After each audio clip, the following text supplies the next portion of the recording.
जय धर्मेश। सत्य क्या है? सत्य क्या है, इस बारे में मैं सरना समाज के विशेष और जानने के लिए उत्साहित है या जानना चाहते हैं, उनको मैं बताना चाहूँगा। मेरे सोच, मेरे विचार और अभी तक मुझे जो अनुभव हुआ उसके अनुसार मैं बताने का प्रयास कर रहा हूँ, ताकि हमारे समाज के लोग आज असत्य में जी रहे हैं, असत्य को ही सत्य मान के चल रहे हैं और असत्य में ही पूर्ण विश्वास करके पूरा उसी में श्रद्धा और विश्वास के साथ में लगे हुए हैं और पूजा पाठ में लगे हुए हैं। तो मैं यहाँ पर विशेषकर हमें अपना सरना धर्म जो मानने वाले आदिवासी समाज के लोगों को बताना चाहता हूँ कि सत्य क्या है। सत्य क्या है? सत्य वो सत्य है जो कभी न मरता है और न कभी जन्म होता है और ना कभी उसका अंत है, ना उसका बीच की स्थिति है और ना कभी वो जन्मता है। तो उसी का हम सत्य कहते हैं। उसी सत्य को हम लोग आदिवासी सरना समाज के लोग जय धर्मेश कहते हैं, जय धर्मे कहते हैं, जय चालायो कहते हैं, जय आदिशक्ति कहते हैं।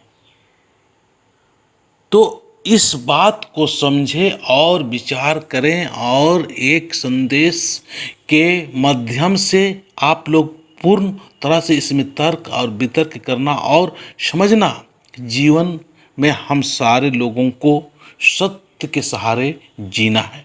सत्य वो शक्ति है जो कि सत्य में जब हम स्थित होते हैं और सत्य में हम जब जीने लगते हैं तो हमको बहुत ही आसान और सहज राह मिलती है और दुख और तकलीफ और समस्या और पीड़ा में भी सहने की शक्ति सत्य से ही मिलता है।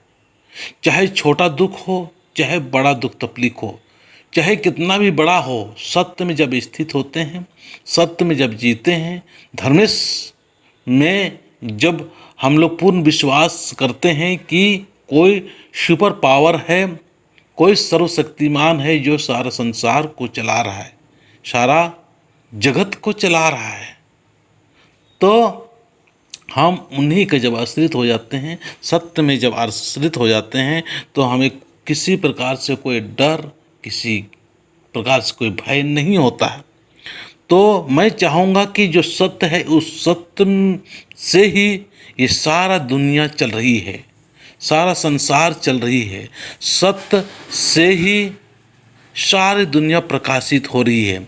जैसे जीव जंतु, पहाड़ पर्वत, तारा, चांद, आग, पानी, देवी देवता, भूत प्रेत, देवात्मा, पुण्य आत्मा, सूर्य, पेड़ पौधा, आकाश पताल, हवा पानी, दिन रात, इंसान, यानी सारा चीज़ जितने भी संचालित हो रहा है, चल रहा है, सब कुछ धर्मेश ही धर्मेश है और उसी धर्मेश सत्य से ही सारा दुनिया चल रही है और उसी के द्वारा हो रहा है। इसीलिए हमको सत्य में जब आएंगे, सत्य में जब विचार करेंगे, सत्य में जब स्थित हो जाते हैं, तो हमारे अंदर जो दुष्विकार जो होती है वो विकार रहती नहीं है और हम लोग एक पवित्र और अच्छा और सुंदर भाव से जीने लगते हैं। उस समय हमको बहुत ही अच्छा लगता है, बहुत ही आनंद आता है। तो हमको आनंद पूर्वक जीवन व्यतीत करने के लिए सत्य में स्थित होना होगा। सुख भरी जिंदगी जीने के लिए, उत्साह और उमंगता भरी जीवन जीने के लिए सत्य में हमें स्थित होना होगा। और सत्य में जब स्थित होते हैं तो हमारे अंदर क्रोध नहीं आती और जब सत्य में जीने लगते हैं तो हमारे अंदर में लोभ लालच नहीं आएगी। किसी के धन या किसी की दौलत को देख के ईर्ष्या द्वेष नहीं होगा। और नहीं तो हम लोग क्या करेंगे, संसारिक सुख, संसार से जो मिलने वाली क्षणिक सुख, जो सुख मिलता है और ख़त्म होता है, उन्हीं सुख को प्राप्त करने के लिए हम लोग दिन और रात प्रयास करते रहेंगे और उसी को हम लोग सही और उसी को हम लोग खुश समझते रहेंगे और खुशी समझते रहेंगे। इसीलिए सरना समाज के तमाम लोगों को जो ये हमारी जो बातें सुनेंगे, उन लोगों से मैं कहना चाहूँगा, अपने सरना धर्म जो है उस सरना में स्थित हो, अपने सत्य में स्थित हो के पूजा प्रार्थना विनती करें। हम लोग प्राकृतिक के पुजारी हैं। प्राकृतिक के अनुसार जैसे हवा है, हवा सबके लिए है, उसी प्रकार से हम लोग का जो पूजा और प्रार्थना करते हैं, हमारे वाहनों को द्वारा पूजा प्रार्थना किया जाता है, वो सबके लिए होता है, पूरे मानवता के लिए होता है, किसी विशेष या किसी एक के लिए नहीं होता है। हवा सबके लिए होता है, उसी तरह से हमारा पूजा पाठ प्रार्थना भी सबके लिए और सबके हित के लिए ही होता है। इसीलिए हम लोग आज हर समाज के लोगों का रीति रिवाज को, हर समाज के धर्म को सहजता से हम लोग मान लेते हैं, इज्जत करते हैं, सम्मान करते हैं, और हम लोग भोले भाले इंसान हैं और धर्मेश भोले भाले इंसान को ही मानते हैं और उसी में आशीर्वाद देते हैं। पर आज हम लोग भोले भाले होने के साथ साथ में हम लोग सत्य में स्थित नहीं होके असत्य को ही हम लोग सत्य मान के चल रहे हैं। इसीलिए अपना सरना समाज आज दिग्भ्रमित और भटकते हुए इधर से उधर जा रहा है। इसीलिए मैं समाज के प्रत्येक लोगों से यही कहना चाहूँगा कि हम लोग को ज़्यादा भटकाव या इधर उधर जाने की ज़रूरत नहीं है। सरना में एक दिन बृहस्पतिवार को आएँ।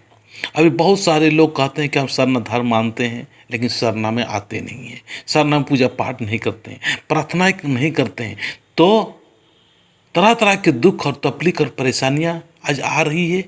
अगर हम लोग सप्ताह में एक दिन भी सारे लोग, चाहे छोटे हैं चाहे बड़े हैं, चाहे स्त्री हैं चाहे पुरुष है, चाहे पुजारीगण है, सारे लोग आने लगते हैं, तो समझ ले कि अपना समाज कितना सुंदर समाज होगा, कितना अच्छा समाज होगा। इधर उधर घूमने की ज़रूरत नहीं है। बस सप्ताह में 2 घंटा 3 घंटा टाइम दीजिए। एक दिन धर्मेश का दिन बनाया गया है, उससे दिन में पूजा पाठ प्रार्थना कीजिए, विनती कीजिए, और घर में ही 10 मिनट 15 मिनट सुबह शाम लगाएं। यही तो करना है। जब इतना ही जब हम लोग प्रत्येक घर में, प्रत्येक परिवार में करना शुरू करेंगे, तो कितना अच्छा सुंदर माहौल और सुंदर समाज होगा। अभी ये जो आप जो फोटो देख रहे हैं, ये कितना उमंगता भरा और कितना प्राकृतिक अनुसार सुंदर लग रहा है।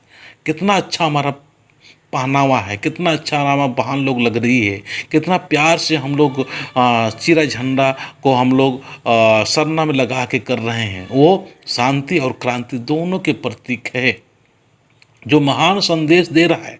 पहले सफ़ेद झंडा था, केवल शांति के प्रति था, पर समाज के समझदार लोगों ने, समाज के जो अगुवाई था, उनको ये लगा कि आज हमको शांति और क्रांति दोनों ही चाहिए जीवन में। क्योंकि कहते हैं जीवन में बहुत सारे दुष्ट प्रवृत्ति के लोग भी हैं, जो कि शांति से नहीं, वो क्रांति से बात मानेंगे। इसीलिए ये जो झंडा है, इस झंडा का अपमान नहीं करना है। इस झंडे के नीचे हम सभी को आना होगा और आके हम लोग महान काम के लिए आगे बढ़ेंगे। तो सत्य में हम सभी लोगों को जीना है, सत्य में स्थित हों। जब सत्य में स्थित हो जाएंगे तो हमारा सब कुछ अच्छा और अच्छा होगा। सत्य में जिएंगे, सत्य में रहेंगे, सत्य सत्य बातें करेंगे, सत्य सत्य व्यवहार करेंगे। सब कुछ जब सत्य में ही हम लोग पूर्ण तरह से आश्रित हो जाएंगे, उन्हीं का सहारा लेके हम लोग जब न्यूट्रल होकर काम करेंगे, तो अपना सरना समाज पूरा दुनिया को प्रेम और सुंदर माहौल दे सकता है। और इस सुंदर माहौल से जो कहते हैं कि हमको एक विश्व भावना और विश्व में शांति स्थापित करना चाहिए, वो शांति हमारे सनातन धर्म से होगा। मैं ऐसा विश्वास करता हूँ। मेरा बात आपको कैसा लगा जरूर कमेंट्स करके बताना। जय धर्मेश, जय धर्मेश।